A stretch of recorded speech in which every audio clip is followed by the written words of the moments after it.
Olá, tudo bem? Eu sou Diego, sou conselheiro matrimonial e hoje nós vamos falar um pouquinho a respeito da mente de quem adultera. Seja bem-vindo, você está no Manual do Casamento.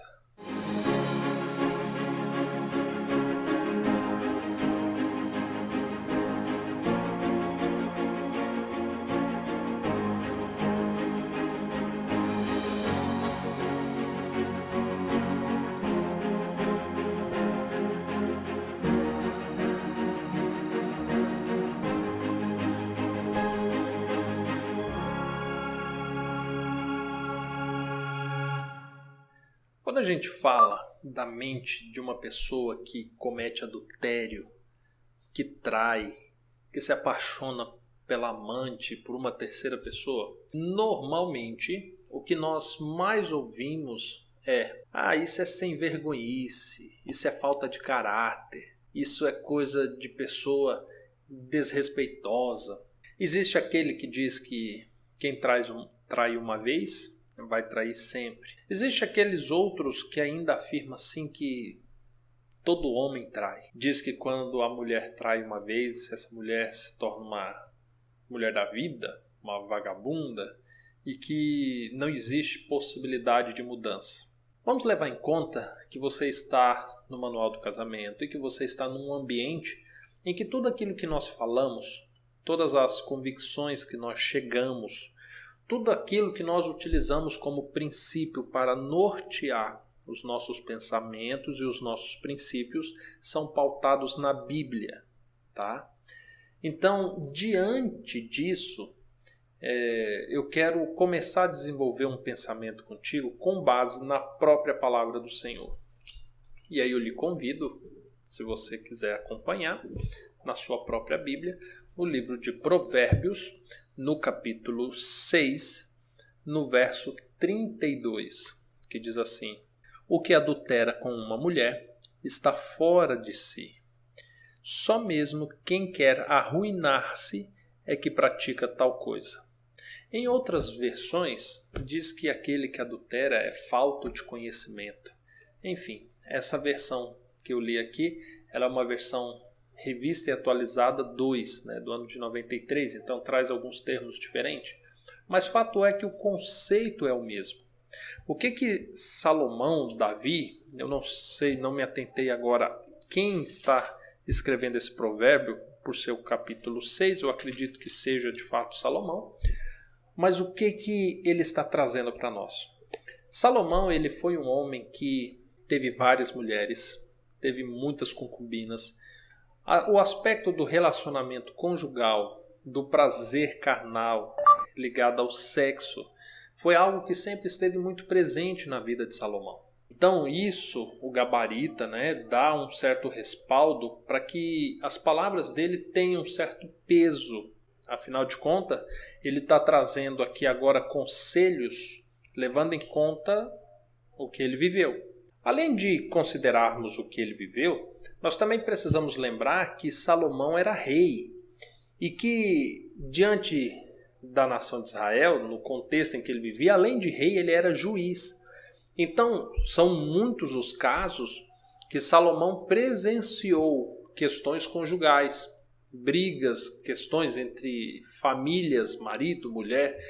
Você lembra, inclusive, na história, e esse é um caso muito famoso, e já foi feito filmes em relação a isso, seriados, enfim, do caso em que aparece duas mulheres alegando ambas serem a mãe de uma criança. Na sua sabedoria, ele propõe então que a criança seja dividida ao meio, e aí metade para cada mulher. E aquela que era mãe de verdade não gostaria de ver o filho morto, e ela abre mão então da sua metade, a fim de que a criança não fosse morta. Então, assim, nós estamos falando de um homem que, além de ter achado um respaldo divino para os conselhos que ele dá em seu livro, nós temos também um homem que viveu essa causa e ele julgou e viu muitas causas referentes a isso. Então, quando se trata de um adultério, a suma que ele traz acerca disso são dois pontos importantíssimos. Primeiro, é que aquele que comete o adultério, ele está fora de si. lhe falta entendimento. O que ele está querendo dizer com isso? Quando nós olhamos os principais casos de adultério, né, que existe na nossa comunidade, eu não vou pegar um caso específico não, você leve em conta algum caso de alguém que você conheça. A pessoa que comete adultério, ela perde a noção. Ela perde a noção. A pessoa fica cega. Você quer ver o porquê? Quando a pessoa é casada e ela comete adultério, ela está ferindo tudo aquilo que ela fez de voto, de compromisso diante de toda a sua família, diante da família da sua esposa ou do seu esposo, diante dos filhos, diante da sociedade, diante de Deus. Quando você considera que a pessoa ela vai tomar uma atitude que vai ferir todos os compromissos que ela fez com quem quer que seja que exista no universo, quer seja dos entes familiares, quer seja Deus, você já percebe que essa não é uma decisão racional. Se você colocar no papel todos os danos causados por um adultério, em troca do prazer que ele te proporciona, qualquer pessoa, de qualquer nação, de qualquer língua, de qualquer cultura, com qualquer conhecimento intelectual, de nível social, qualquer pessoa que você colocar o peso e as medidas vai chegar à conclusão de que o adultério não compensa. Não compensa. Mas aí vem a grande questão. Se não compensa, por que realiza? Por que faz? É falta de caráter? É sem vergonhice? Calma aí. Vamos entender uma coisa. Primeiramente, o que é o adultério? O que é o adultério? Eu sei que todo adultério existe uma pessoa que acaba sendo lesada, que é prejudicada, que é a pessoa que foi traída. E olha, por enquanto, vamos deixar essa pessoa de lado. Por enquanto. Mas acima dessa pessoa, existe uma questão muito maior. O que é essa questão muito maior? Porque o adultério, segundo a Bíblia, segundo a lei do Senhor que ele manifestou, né, por meio de Moisés, um dos mandamentos que fere os princípios morais de Deus e das suas criaturas, diz lá, não adulterarás. Logo, todo aquele que transgride essa lei comete pecado. Então, o adultério, antes de você olhar para a pessoa, para a vítima, para a pessoa que foi traída, leve em conta que o adultério é um pecado. Qual a diferença do pecado não adulterarás para o não dirás falso testemunho? Não terá outros deuses diante de Deus. Não farás para ti imagem de escultura, nem lhe prestarás culto. Qual a diferença entre não roubarás, não cobiçarás a casa do teu próximo, nem a mulher do teu próximo, nem coisa alguma do teu próximo? Qual a diferença do mandamento de honra teu pai e tua mãe? Quando você olha nos termos legais, você vai chegar à conclusão que o adultério é um pecado. Todo pecado ele é concebido da seguinte forma. Primeiramente, você é seduzido pelo pecado. O pecado ele sempre é apresentado para você com uma forma inofensiva, atraente e capaz de fazer você achar que o pecado é bom. Você lembra lá no Jardim do Éden, quando Eva inofensivamente começou a admirar a árvore do conhecimento do bem e do mal? Quando ela inofensivamente começa um diálogo com a serpente? Quando ela inofensivamente começa a considerar como poderia ser gostoso aquele fruto, considerando que era agradável aos olhos? Quando inofensivamente ela começa a conceber a ideia de que se comesse daquele fruto, ela seria como Deus. Até aí, o pecado se apresentou bem atraente. Mas depois que experimentaram, tanto ela quanto seu esposo, eles perceberam quão destrutivo era. Perceberam que estavam nus, perceberam que estavam se escondendo de Deus, começaram agora a se acusarem um ao outro para se defenderem da ira do Senhor. E agora o pecado ele chegou na sua forma. eis que alguém deveria morrer. O adultério é a mesma forma. Às vezes nós não levamos em conta que a pessoa que comete adultério, ela é acometida de uma sequência de provas, de tentações. E nós vivemos em um mundo que ele é totalmente sexualizado. Então você liga a televisão e você tem ali filmes, séries, comerciais, tudo que leva a pessoa a considerar ou sentir prazer em meio a relações sexuais, quer sejam elas lícitas ou ilícitas, aonde se depara com homens e mulheres se beijando, se pegando nas mais diversas circunstâncias, quer seja numa escola, quer seja numa faculdade, quer seja escondido no elevador, quer seja no estacionamento de shopping, quer seja no escritório com a secretária, o patrão, enfim. E você é bombardeado com isso, nós somos bombardeados com isso.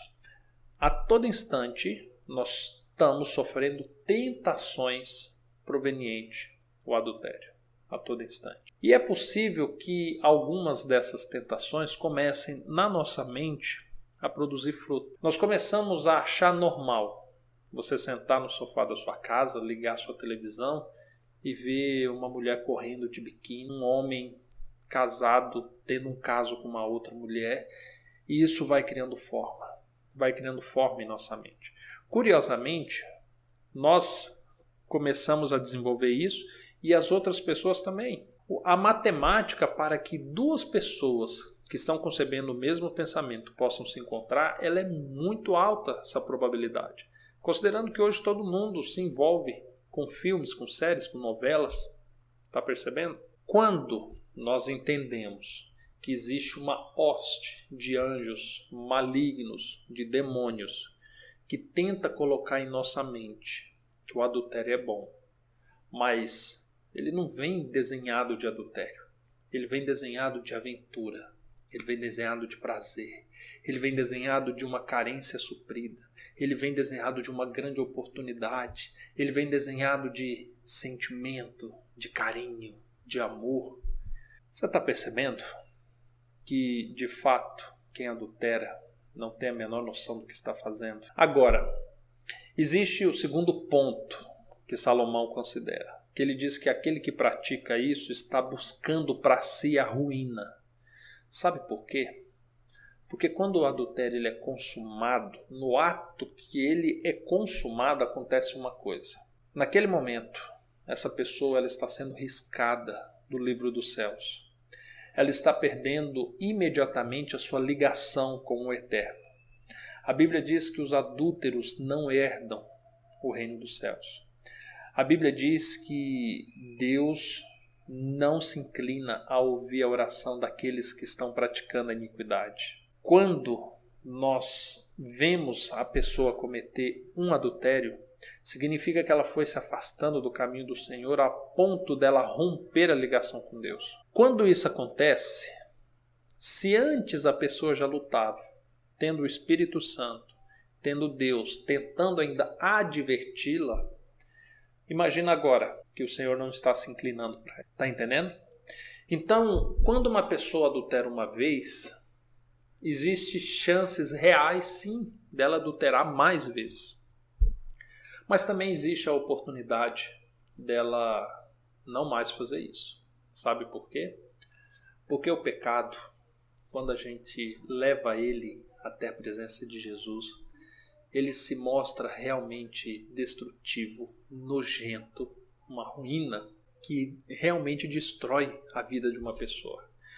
E quando nós levamos até Jesus o nosso pecado, nós confessamos a Ele o nosso pecado, nós clamamos a Ele pelo arrependimento, nós clamamos a Ele o perdão, agora Deus nos dá força para vencer as tentações que virão. Agora Deus nos dá força para nós nos convertermos desse mau caminho. E é nesse momento em que uma transformação começa. Muitas das vezes aquele que adulterou ou que está adulterando, ele não tem forças para levar os seus pecados até Deus.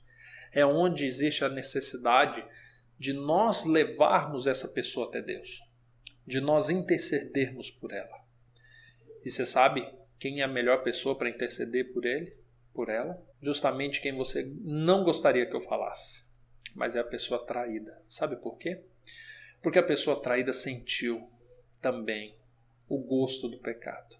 Ela sentiu o gosto da destruição. Ela sentiu o gosto da ruína. E agora ela vai ter um poder muito maior de chegar diante de Deus, demonstrando como esse pecado destruiu a sua vida, como ele se machucou com esse pecado, e agora poderá interceder pelo seu cônjuge. Sabe, quando a gente entende isso, nós também entendemos um outro princípio que a Bíblia fala, que quando nós perdoamos a quem nos ofende, de tal modo Deus também nos perdoa. Então nós precisamos perdoar, nós precisamos interceder e nós precisamos entender que esse pecado está tirando o nosso cônjuge, o seu cônjuge, do céu. Está tirando esse cônjuge da eternidade. E você precisa demonstrar o amor de Cristo, fazendo o que está ao seu alcance, a fim de salvar essa pessoa. Você quer acreditar que é falta de caráter? Você quer acreditar que é sem vergonhice? Acredite, eu respeito isso, mas não é o que a palavra do Senhor diz. Eu espero que você compreenda. Eu oro para que o Espírito Santo elucida sua mente, que você consiga compreender essas palavras. Eu vou deixar aqui a recomendação de alguns vídeos que você possa assistir para você se aprofundar mais nesse assunto. E desde já eu peço para você curta, compartilhe esse vídeo e se inscreva no nosso canal. Eu tenho certeza que tem muita coisa bacana aqui que vai te edificar. Fica com Deus. Até mais. Tchau, tchau.